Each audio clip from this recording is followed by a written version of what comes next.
The ocean never screams, but it trembles. At dawn in Ramblin, the fisherman's wooden boat rocked violently as the net dragged something alive, something massive. A shadow circled beneath the waves like a sword cutting through darkness. Lino, gripping the rosary of his grandfather, pressed the curved fang pendant against his chest. The world seemed to pause. The sea calmed. And within him, fear dissolved into courage. If your heart beats faster as you read this, then stay. Let this story awaken your belief or challenge it. And when you're done, comment if you believe in the power of the Fang Amulet. The Anting Pangil was born from whispers of mountain and sea. Some say it came from the tusk of a wild boar that shattered a hunter's blade, yet remained unbroken, proof of nature's untamed strength. Others say it was carved from the tooth of a shark wrestled from a storm, or the fang of a crocodile guarding an ancient river. In Mindoro, elders tell of a Babalan gifted a fang by a forest spirit after curing a village from plague. In Samar, fishermen tell of families who received a fang from the sea in exchange for rescuing their kin.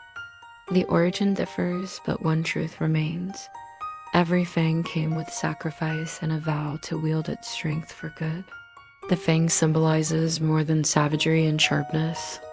Its crescent curve resembles the moon just before fullness, a reminder that light endures even when shadow reigns.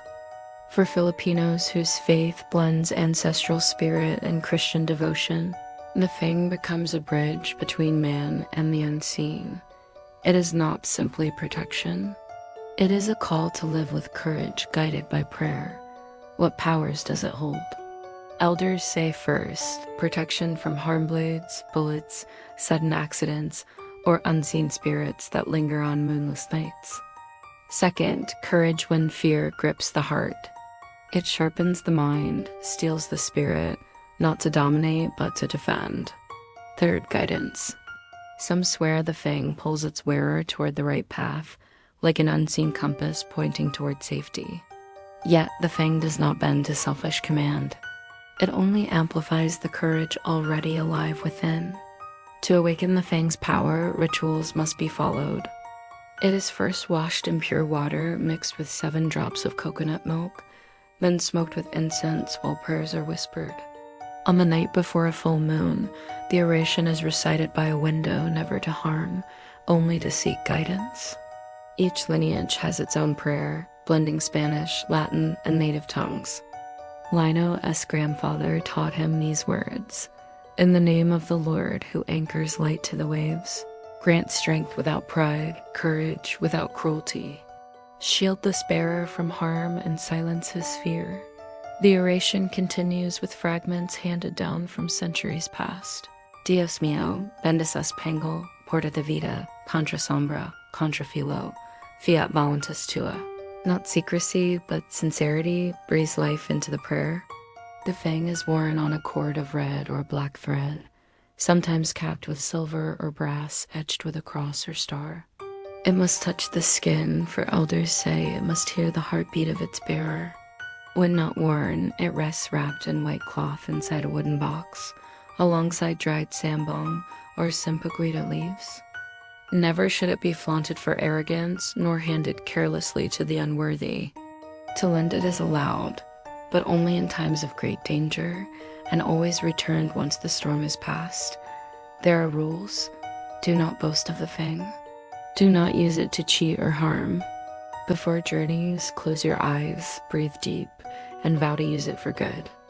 Never wear it in a wake unless permission is asked from the ancestors, for life and death must remain respected. If the cord breaks, do not despair. It means a danger was blocked. Repair it with gratitude, not anger. Most fangs are inherited, not bought. Lena's grandfather was a seasoned fisherman known for never abandoning his crew. On his final night, he summoned Lino, pressed the warm fang into his hand, and whispered, "Not because you are the eldest, but because you carry a heart for others. Guard this fang, but guard your spirit even more.